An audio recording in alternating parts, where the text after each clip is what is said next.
Hello everyone. In one class, I have already discussed about decentralization in India. I have highlighted the report of two committees. One is Balwant Mehta Committee and the Ashok Mehta Committee, respectively. And I have also summarized the 73rd Constitutional Amendment Act and in brief the decentralization process in India.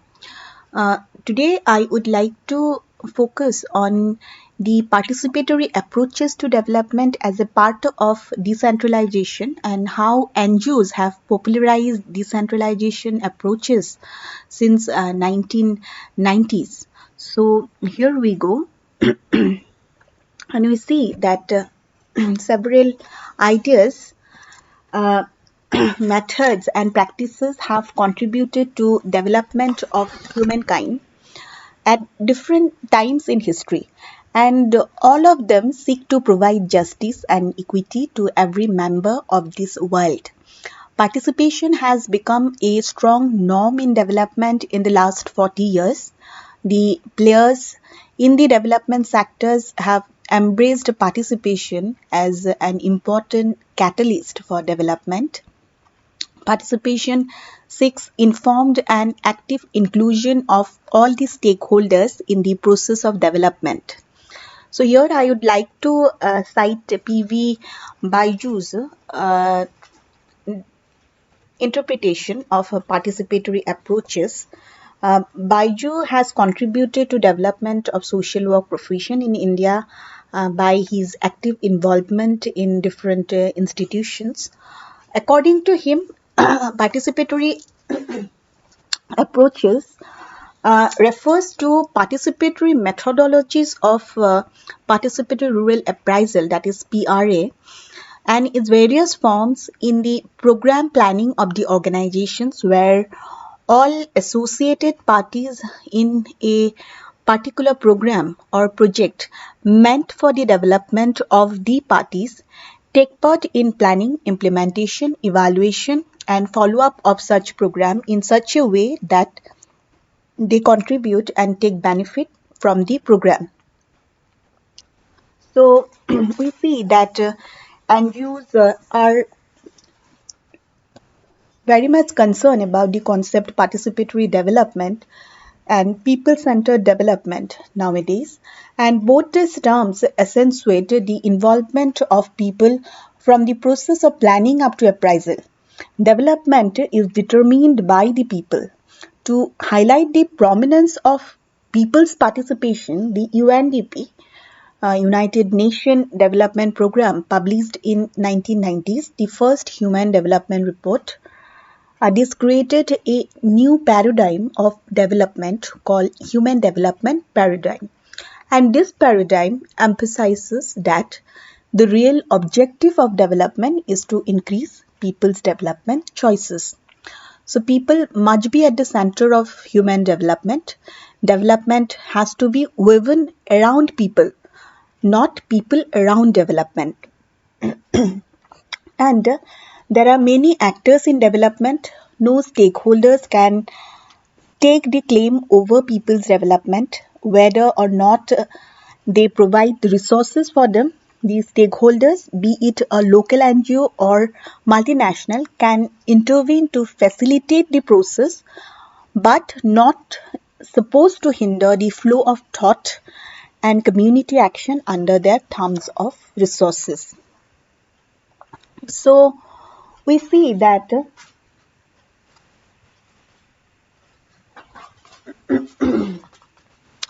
any operational definition of people's participation has to capture the range and nuances of the concept.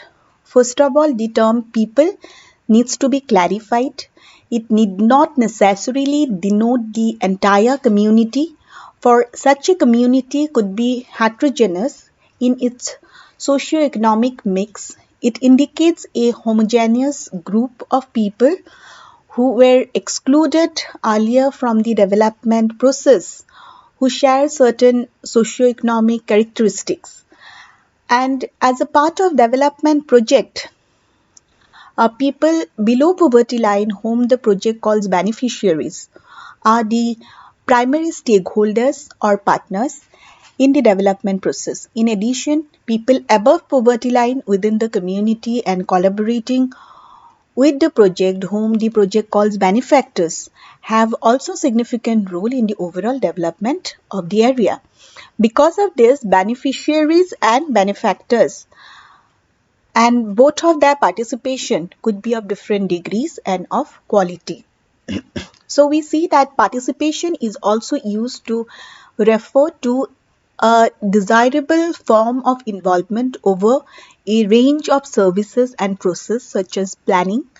It is viewed as an end in itself, as a way of discovering how decisions and plans are likely to affect those most concerned, or a way of establishing a new power base.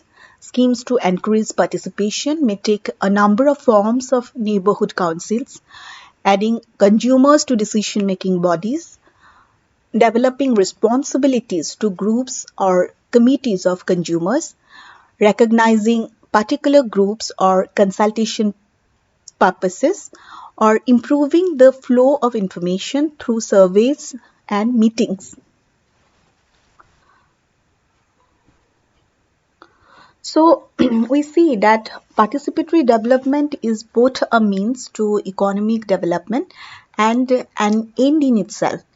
As a means, participatory development is supportive to policies of decentralization. As an end, it refers to a political situation within which sustainable development results from the responsible action of politically mature citizens demonstrating solidarity and acting within the framework of democratic society. We'll discuss about it later on. Then it is quite important to understand what is participation and how participation can be defined. So, participation is a process wherein people involve themselves in planning, decision making, and carrying out activities, projects, movements, or whatsoever towards betterment with or without external support, and sustain the same as individuals, people's organizations, and social institutions. As a means for widening and redistribution of opportunities to take part in societal decision making, in contributing to development, and in benefiting from its fruits, also referred to uh, as participation. So you see that participation includes people's involvement in decision making process, in implementing programs, their sharing of benefits of development programs, and their involvement in the efforts to evaluate such programs. So we see that to distinct people's participation scenario could emerge. Uh, if we look at community participation, we see that community participation facilitates external project designers achieving the goals which the designers have set for the community, and secondly, communities by participation setting their own goals and achieving them. Thus, academic debate on development participation could relate to two situations. First is participation in development. Second is participatory development. So in the former situation, the project objectives are already set and the communities are made to involve those focused, educative specific to the projects, and by forming people's organization to achieve the project objectives, providing incentives and mobilizing them mainly by social control exerted through local leaders. And in the later, the communities become participatory through a process. So we see that to be effective, participation must be direct and give ultimate control to local communities so that they can themselves decide their own affairs. The new concept of community participation involves an aggressive critique of existing power structures and social condition and requires a far more direct role for ordinary people in deciding matters affecting their welfare. So, participation involves action. Participation involves strategic action in the light of the fact that participation is occasionally extended to include the state of mind of the participants. A person is said to participate when he or she is actively concerned about something. Whether or not he or she takes action to demonstrate his concern is called passive participation. So, I would like to look into the interpretation provided by Peter Oakleys on participation. First one is participation as collaboration. So people in less developed countries voluntarily or through persuasion agree to collaborate with an externally determined development project. While the people may participate in the project through their collaboration, they do not have any direct involvement in the program, design, control, or management. So, people's collaboration is thought only as a means to ensure success of the program. So, this interpretation of participation dominates much of the practice of development programs and projects. Then we can look at participation as specific targeting of project beneficiaries.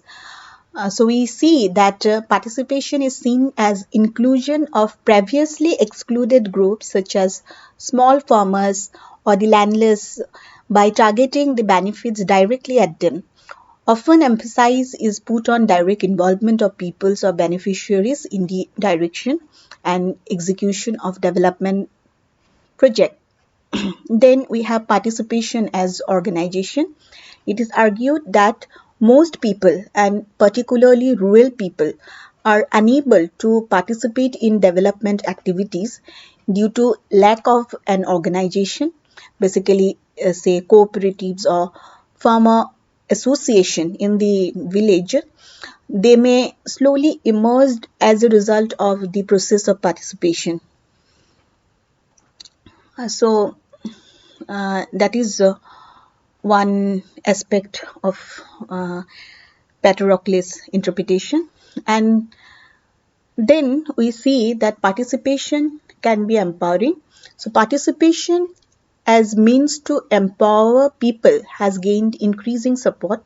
However, the term empowerment is seen differently by different people. Some see empowering as development of skills and abilities to enable people to manage better, to have a say, or to be negotiable with the existing delivery systems.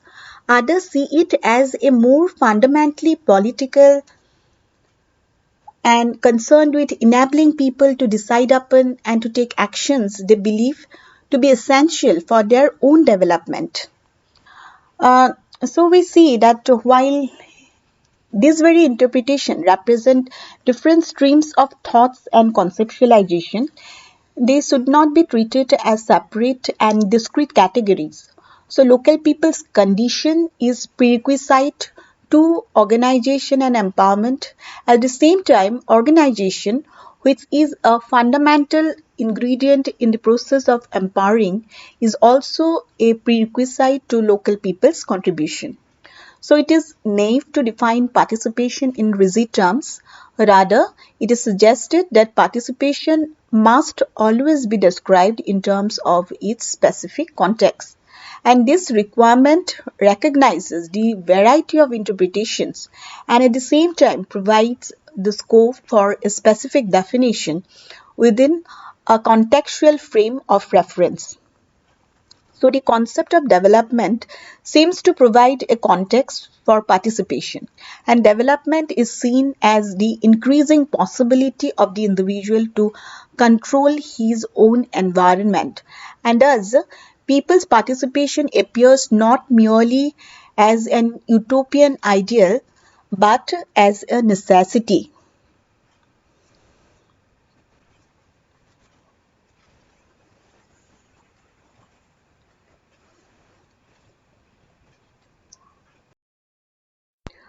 When we analyze and assess the quality of a project or program or activity, it implies not only the quantitative measurable achievement but also the benefits for the welfare and development of others.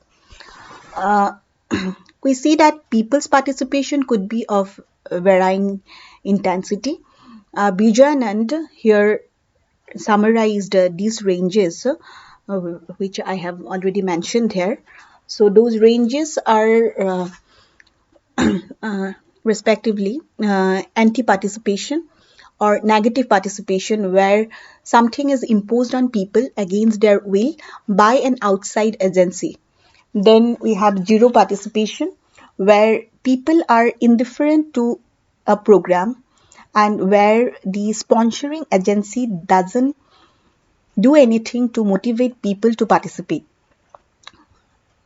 Next is information sharing, which is a basic level of participation when people have access to all the information on the intended program, which may be decided from outside. Then we have consultation, when the suggestion of the local people are heard before the project agency and makes its own decision. Uh, then we have consent, when the local people have to give prior approval to a course of action which could have originated from an external source. Um, Contribution is also another aspect, when people voluntarily part with labor, cash, materials as a token of making a program their own. Then partnerships, where people and the development agency are co-equals and the whole program is designed after dialogue based on consensus. Uh, then the last one is autonomous action, is when the people are supreme and take the final decision with or without the presence and help of an external agency. So, in this case of government sponsored program, autonomous action is possible in areas outside the ambit of program in related sectors.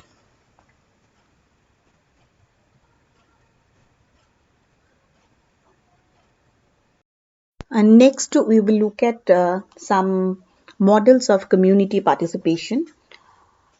First one is bureaucratic. In bureaucratic type of participation, the major inputs, uh, directives and resources come from the government, which is interested in accomplishing the goals. The model is very rigid in nature. This bureaucratic model is very rigid in nature, and therefore it follows strictly the rules of the organization. Thus, this model effectively reduces opportunities for promoting people's participation in spite of the desire to do so. But also, it appears that some flexibility in specific areas of program seems to be reasonable preconditions for effectively involving people in the program. Such bureaucratic models sometimes retard the growth of the program. Therefore, there is a need to use this model with caution and with proper training to the bureaucracy. Next is missionary model. In this model, some charismatic leaders create institutions which do useful social welfare programs for the upliftment of the poor masses. For example, Ramakrishna Mission, founded by Ramakrishna and his disciple, especially Swami Vivekananda, did tremendous work in promoting the welfare of the people. The problem in such institutions is that these are mixed with different religious and sectoral feelings. Then we have another model, that is participative model, and community participation usually begins when the organizers start motivating, involving, and mobilizing more and more individuals in the planned social welfare action and utilizing the local resources. So, after observing the activities of the program, people come to take part and work in the organization. So there are some important purposes also that can be served by increasing people's participation, and those are basically you can create will and determination among the members of the community for improvement of their present and future life. Then you can identify and develop the local resources and thereby generate self-reliance among the community.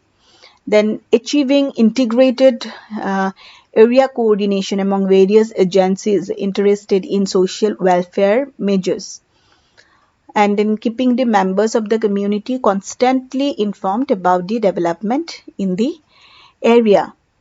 Then arranging functional literacy program which can help them in understanding new technology for sustainable development, and then mobilizing the available manpower for productive and useful activities for livelihood. Then you see organizing various clubs of youth and women to serve as centers of discussion and development. Then providing an open forum for the community to discuss its problem and find indigenous solution which may be efficient or economical. So these are some purposes which will be served by increasing people's participation.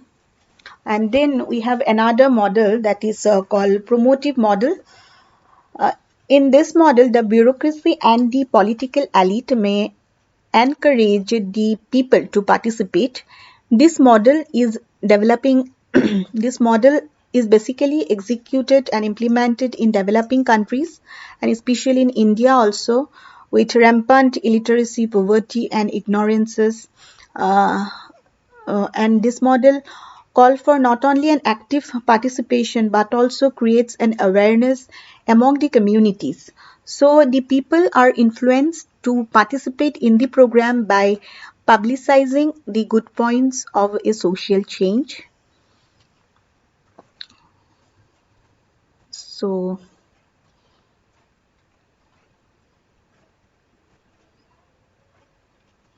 uh, so to continue, we will look into the J and Pretty's 7 types of community participation. Uh, First one is participation in information sharing. People participate by answering questions posed by researchers using questionnaire surveys or similar approaches. People do not have the opportunity to influence proceedings as the findings of the research are neither shared nor checked for accuracy. Second is that participation by consultation. So people participate by being consulted, and external people listen to views. This external professionals define both problems and solution. And then we see that participation can be possible for material incentive. Many people usually participate for material incentives. One is functional participation. In terms of participation for material incentives, people participate by providing resources, for example, labor in return for food, then cash or other material incentive. Yet people have no stake in prolonging activities when the incentives end. Next one is functional participation. People participate by forming groups to meet predetermined objectives related to projects which can involve the development or promotion of externally initiated development or promotion of internally initiated social organization. These institutions tend to be dependent. Next, we have passive participation. That is also another type of community participation. So people participate by being told what is going to happen or has already happened. It is a unilateral announcement by an administration or project management without listening to people's responses. Then we have interactive participation.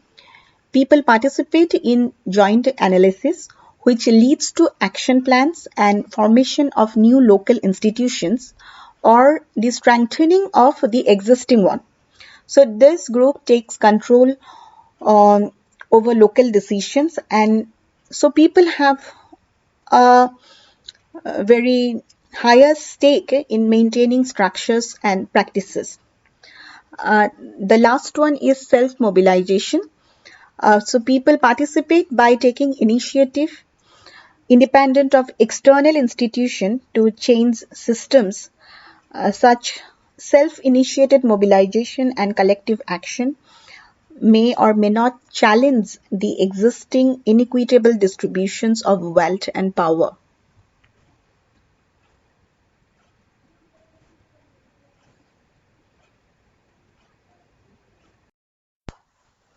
Then I will look into participation in action.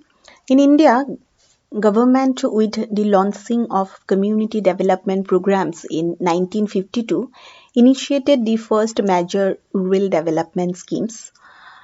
Apparently, the community development was viewed as a movement with active involvement of people aimed at all-round development of the countryside.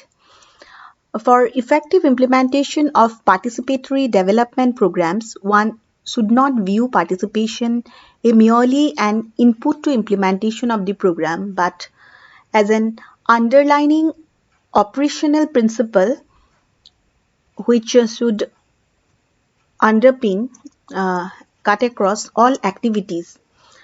So it is to be regarded as intrinsic to the program for development and not simply as an activity that is used from time to time to whip up beneficiary interest. So participation in development offers a chance for the people to participate in such type of development activities, and probably it may seek to make the more common top-down and technocratic approach to the project development more participatory by evolving some framework to include the effort of people in one or other stage of it. Participatory development implies a radical change in the project management, and it is far different from simply adjusting the project planning cycle or allowing for a degree of local involvement. So here I'd like to cite how the state of Kerala has been a torchbearer in carrying out the participatory approaches in local governance with people's plan since the 9 5-year plan within the Panchayati Raj system. So we see that there has been continuous increase in the female participation, women participation in Gram Sabha, which is one of the basic unit of civic administration. In the urban area, the participation of women has exceeded the target, while in rural areas fell short of its as a meager percentage. And Kerala experiment offers the right perspective of gendering governance and empowering women by providing many opportunities to poor women to participate in the political and economic process of planning at the local level, from identification of local development program and different problems, even to the implementation of development projects in various capacities. So the involvement of people in decision making does not ensure that they will be willing to take up the responsibility of management for several regions. First, they need to be convinced that programs uh, will make a significant difference to the overall livelihood opportunities and incomes of the community. The communities know much about their condition, their the kind of resources which are available and their problem. If the entire cost is borne by the government or other external agency, the sense of stake on the part of the community in the project is apt to be weak. It is therefore important to insist on the community sharing of cash or substantial part of cost of the development. And the larger its contribution, the greater will be the incentive for the community to address seriously the task of maintenance and sharing of benefits and cost. So we see that participatory approaches have been followed in various government projects as well. Uh, National Rural Employment Guarantee Program implemented in Andhra Pradesh has adopted the participatory approaches in it. In the planning stage of the project, people attended the Gram Sabha in bulk. The poor people participated more as that was the forum used for registration for the work. The more number of women participated, especially from the labor localities and from middle class.